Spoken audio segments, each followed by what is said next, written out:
event requires a bit of backstory. In early 2014, my best friend Lily met a guy named Nathan at a club through one of her friends from her college. She and Nathan instantly hit it off, and were officially dating within a few weeks. It only took a few months for Lily to fall head over heels for this guy.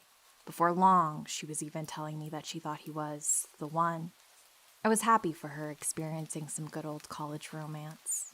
It even eventually led to her losing her virginity to this guy. I really had no opinions on this guy, aside from what I heard from Lily. From what I heard at first, he sounded like a nice guy who had a lot of bad stuff happen to him. This guy had some serious baggage. I can't remember if he ever told Lily about his parents or not. He had a 3-year-old son named Isaac, whose mother was a drug addict. Lily was in love with Nathan so much that she was willing to stick with him and help him with some of the drama. In spite of hearing so much about him, I only met him twice. Once when he was picking Lily up from work. We work at the same place. And second, when... I'll get to that. However, things first went downhill when Nathan broke up with Lily in September.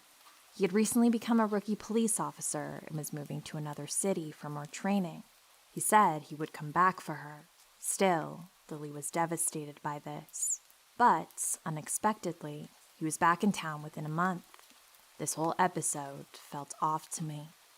Lily and Nathan tried to start things up again, and things were starting to look up for the couple.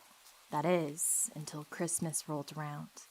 In something straight out of a soap opera, Lily broke up with Nathan on Christmas, after finding out some damning information about him.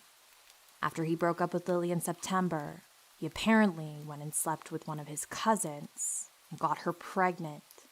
His cousin later had a miscarriage, and, to add to that, Nathan revealed that he had both chlamydia and genital herpes. He knew he had these, and yet he purposely didn't tell Lily in order to have lots of unprotected sex with her. Lily got herself tested, and while she didn't contract chlamydia, she tested positive for genital herpes. As expected, she was devastated by this and went through a brief period of depression. It quickly became apparent that Nathan was not at all the type of person Lily had first thought him to be. He was a sexist, a womanizer, a cheat, and a liar. He had sex with multiple women, and, just like with Lily, he kept the information about his STDs secret. He even tried to turn all of his friends against Lily, saying that she broke up with him, and even tried to drive apart Lily and Yasmina, the fiancée of one of Nathan's cousins, who was now close friends with Lily. Lily didn't stand for this, and made sure the truth was known. She talked to Yasmina and her fiancé about it, and they eventually kicked Nathan out of their place. Words began spreading in Nathan's community about his wrongdoings, and even his backup girlfriends broke up with him. It wasn't long before Lily was taking self-defense and gun classes. Nathan knew where she lived, and obviously had some weapons training due to being a rookie police officer, a job he soon lost.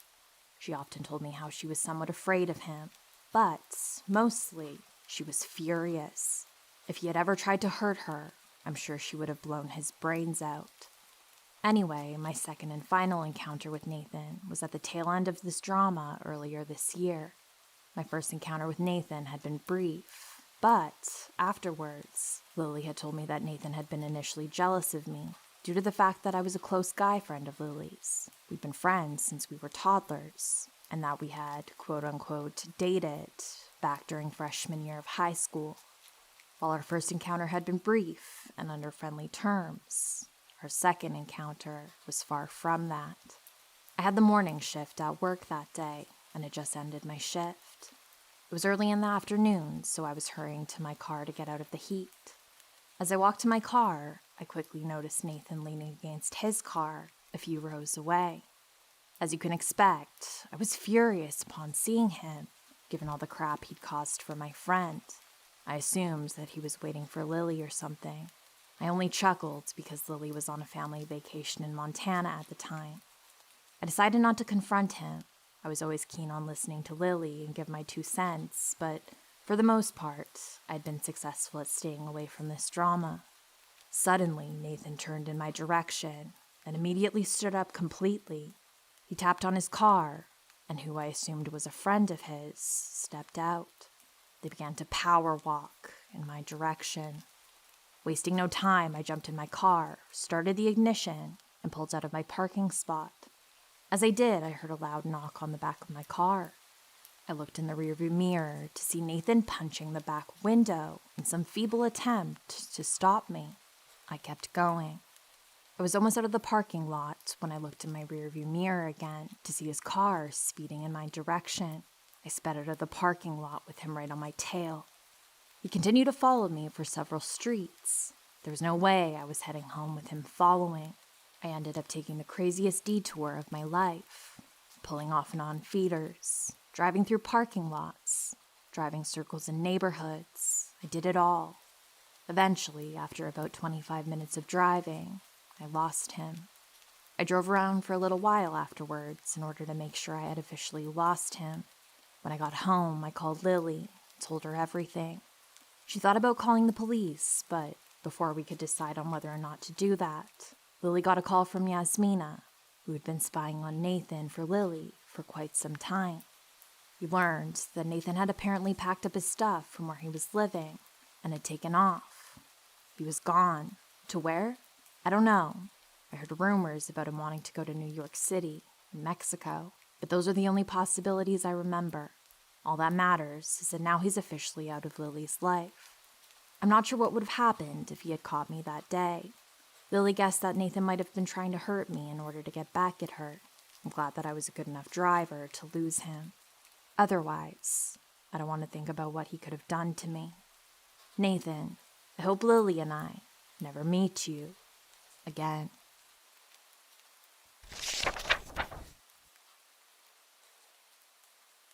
When I was 16, my parents and I moved to Fort Lauderdale, Florida, and I was soon hired at an Italian restaurant as a busboy. On my very first night, I was busy cleaning tables in the dining area when I was motioned by a table. At the table were two men. I would say they were both in their late 30s, dressed like fairly typical middle-class guys. Earlier, when I would pass by their table, I had noticed they were sitting very still without conversation and didn't seem very animated. Anyway, I go to their table as requested. The man who motioned me gestured to lean in closer to him. I assume he wanted to ask me to get his server or needed something. So, I bend slightly forwards, and he asks me this question softly. Have you ever had your initials carved into your forehead? In hindsight, I should have said something snarky like, well, not that I can remember, or does it look like it? But I was too taken aback by such a random and weird question. I know I can be clueless when it comes to social cues or jokes, so I chuckled awkwardly and searched his face for a sign of humor, but all I got was a blank stare. His friend or partner was silent and didn't even look at me. I think I shook my head and walked away, completely baffled. I walked into the kitchen and found the server of that table. I told her what happened and asked what was wrong with those guys. Oh, yeah, I don't know, but they're fucking weird. Regardless, I continued my duties and cleaned tables. I tried avoiding that table, but the men remained there for quite a while, just as inanimate as before. I don't even recall them eating anything. Maybe they did when I was working around the restaurant. When I was cleaning a table near them, the same man motioned me over once again. I was torn. I really didn't want to repeat the same experience, but I was afraid to say no to a customer. It was my first night on the job, and I didn't want a customer to complain to my manager, saying that I ignored them. So I went over to the table. Again, he wanted me to lean close so he could tell me something. I don't know why I did. He said, Have you ever had two men pin you down, grab your throat, and... But that was it. That's all I gave him. I immediately proceeded to nope right away from those guys. I'm a gay man, but nothing about his proposition seemed hot or sexually suggestive, like they wanted to hook up. It all felt very wrong to me. I'm not sure if they were really high on something, but the flat deadbeat tone of his voice and their blank stares really unsettled me. I went immediately to the general manager, who kind of shrugged it off. I worked until 2 a.m., and as ridiculous as it sounds, I had to ask the bartender just to watch me get back to my car safely in the dark parking lot. I tell a lot of people this story, and while it is bizarre and funny when I explain it, I was disturbed by the encounter that evening. It was a pretty bad first impression of Florida.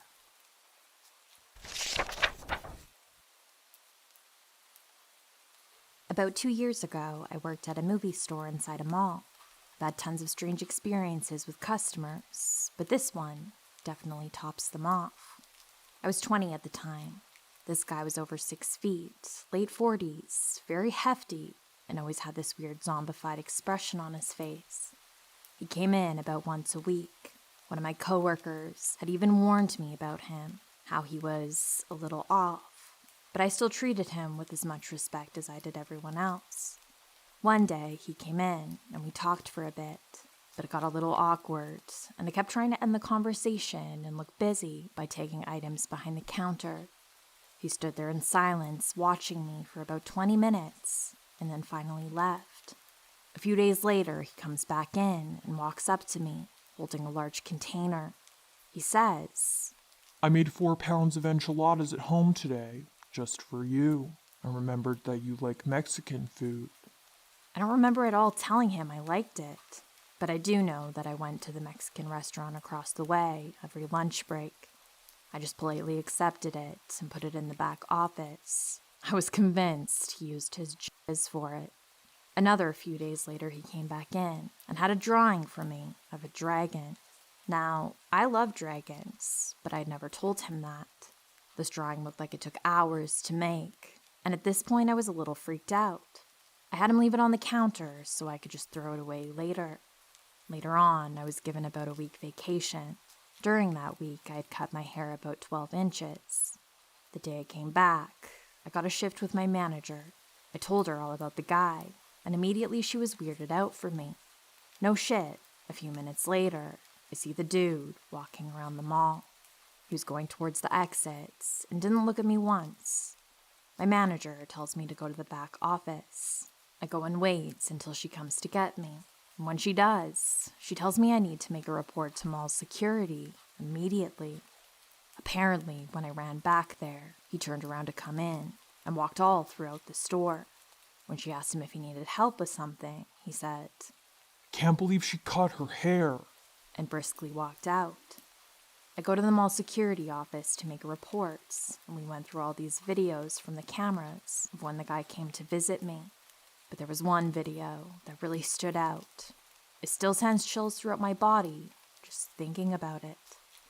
The video shows him pull into the parking lot of the mall, and about 3 minutes later, I arrive. This was really early in the morning, and no customers were here yet, but there were cars in the lot. I didn't notice him at all. It shows me walking towards the entrance, and him following me. Right as I opened the entrance door, the man started sprinting towards me. It shows him stop and just stand in front of the door, watching me through the glass, walk a little further away. He begins walking normally inside the mall. I never noticed him behind me. The part really fucked me up. It was like watching the last footage before a kidnapping or murder on Dateline or something. The video gave the security every reason to ban him from the mall, and they did. They later told me, when they gave him a background check, he had 4 counts of having CP on his person and was on probation.